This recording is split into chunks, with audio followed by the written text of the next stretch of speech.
Bonjour fellow boaters, and welcome to another exciting episode of Boat Techniques. And today's challenge is changing the PRV, also referred to as a pressure release valve, on a clarifier, also called a water cylinder, hot water tank. Fairly straightforward procedure really. The thing that makes this difficult is usually the location of the actual clarifier itself. A couple of notes to make before you do decide to start taking fittings off the clarifier itself. One of which is turn the immersion off, so the heating element for the tank. If you've got a 240 volt supply immersion going into the tank, turn it off. Obviously, if you've had that running before you go to tackle this challenge, the water inside the clarifier is going to be extremely hot, so a burn warning. Once you've done that and you've turned your immersion off, a quick way to get rid of the hot water out of the tank is just by turning your hot water taps on the boat, and then that way what will happen is the hot water will drain out of the tank, be replaced by cold water from the main water tank at the front of the boat, and then obviously that's kind of neutralised the hot water out of the cylinder. Once you've done so, the second thing to do is turn the water supply off to the clarifier. So whether you've got a 12 volt, 24, 48, even a 240 volt pump supplying the water from your main tank into the clarifier, you need to turn that off as well. Because obviously if you take a pipe off the clarifier and you haven't done so, the water pump is going to think you've opened a tap and it's just going to blurble out all of your contents of your main water tank through the pipe you've just taken off.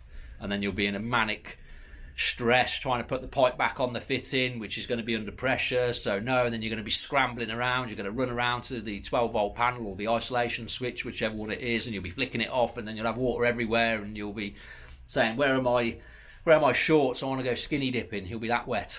So that being said, let's jump in and rock and roll. Righto. So we're going to have to drain this cylinder off. The only downside about doing this particular thing is because that is at the lowest point of the tank, we've got to drain the whole tank out to change it. There's no other way around it, that is just the way it is, and this is actually correctly installed for a change because the PRV should always be on the cold side.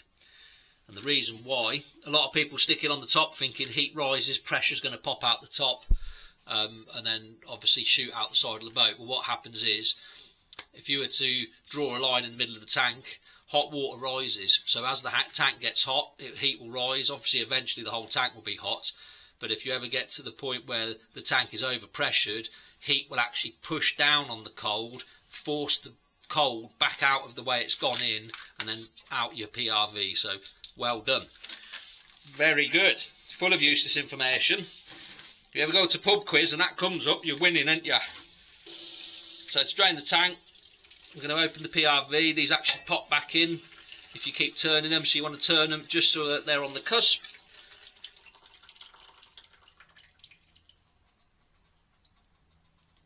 Like so.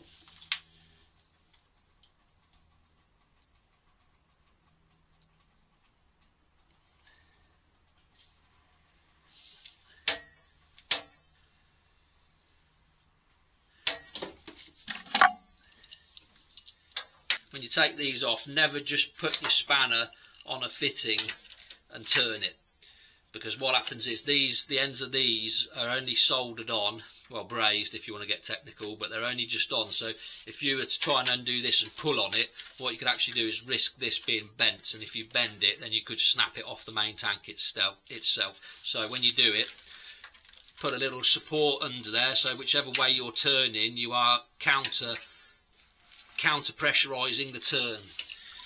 Okie dokie, pig in a pokey. Now as you can see, when I'm turning that, we're going to bottom out on that. So we're going to take this barbed hose fitting off first. Same again, put some pressure behind the pipe.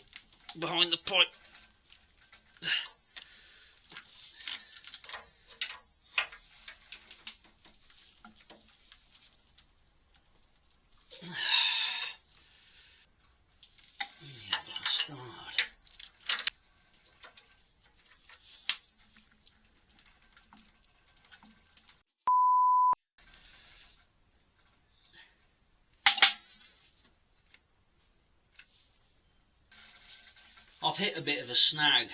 Can't actually get that barb fitting off. It is properly tight. and I don't want to turn it anymore in case I bend stuff, so we're going to take this off here instead, and then all of this will come off as a wunner. Now I'm wondering why we haven't drained. Should be water absolutely fucking it out of here.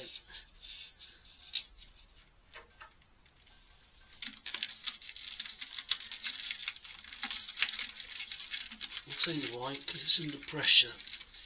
Do not open the taps. Let's go and get some man tools. Okay, so we're going to get a bit scientific. Usually, what should be happening now is water should be gushing out of this like a champion. Because when I went to bleed the tank off, not a lot of water came out, literally probably half a litre. Now, here comes the scientific iffy bit. What's happened is the pressure in there has equalised itself. So if I went downstairs now into the boat and I opened a hot tap up, we would actually be releasing that air pocket that is creating a vacuum in here, stopping the rest of it from coming out. As you can see, it's dripping ever so slightly. I don't know if you can see that. Every so often there's a little drip coming out. So, oh, there we go, a little drip.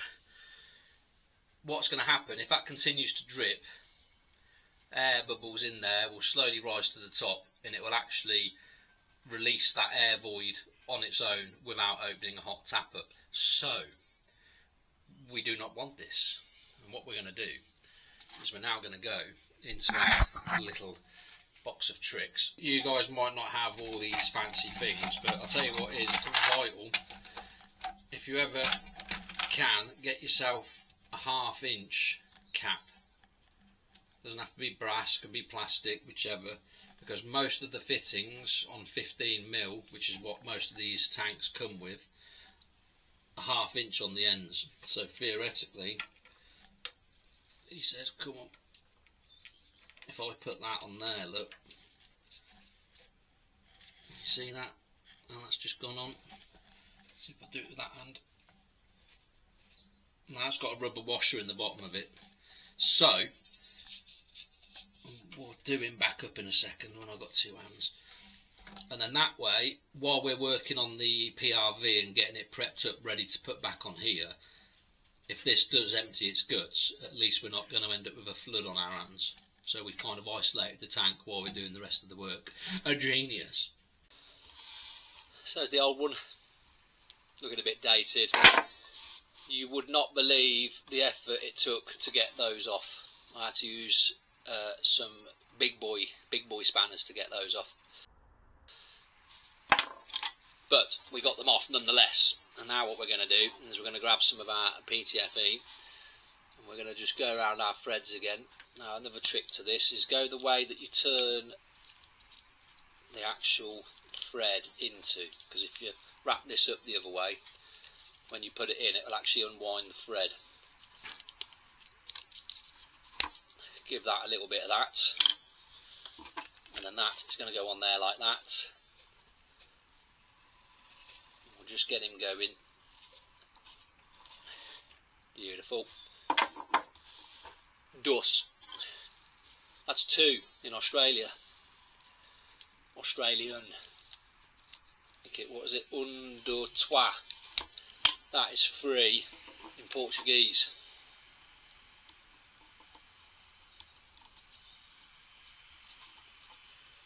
There we go. Now you know you've put enough thread on it when you tighten it up by hand and it's starting to get a little bit tight. Now we get our another little spanner. And just by holding it, oh yeah, it's good. And then we're going to nip this one up as well. It's very tight. Now I've got man mittens, so I don't know how strong yours are. When you're putting these back on or when you're getting them off, you could stick them in your door jamb at home, close the door on it, and then see if you can use that as a vice. I'm kidding, do not do that. Your wife will murder you, or mom, depending how old you are.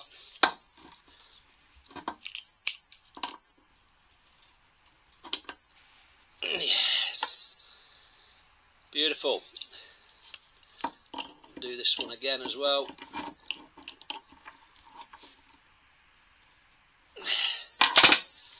Nice and tight. We're going to take this back off now. Now this is the bit where you've got to keep your fingers crossed, because we've left it a while. If we take that off, that void in there might have done what it's done, but what we don't want it to do. So we're going to just take this off gingerly. Beautiful. So we know that's not coming out, so we'll just unwind him again. He says, look how strong my fingers are. It's all them years playing all those arcade games. Arcade machines at the fair, I tell you. Right.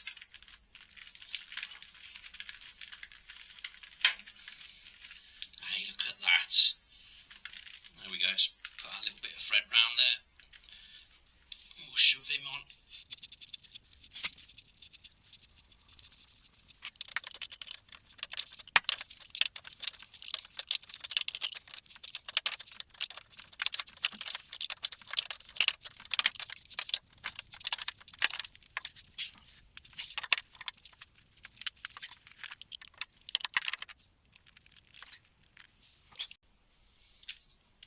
So that's done.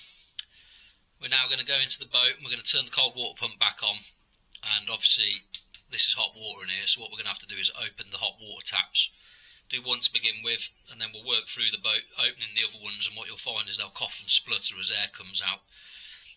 But as a little courtesy thing, what I like to do, just because I'm that way inclined, is while I'm here I like to go around all the other fittings. Speed fit have a tendency to work loose a little bit, so we're going to go around and just tighten them up. That way, create a little bit more life before potentially any other problems happen again in the future. Right, let's go and turn the water on. So we flicked on the main water supply again. Cold is usually on the right and hot is usually on the left, so let's open her up and see what happens. Oh, bit of a cough and a splutter. Probably even get a bit more.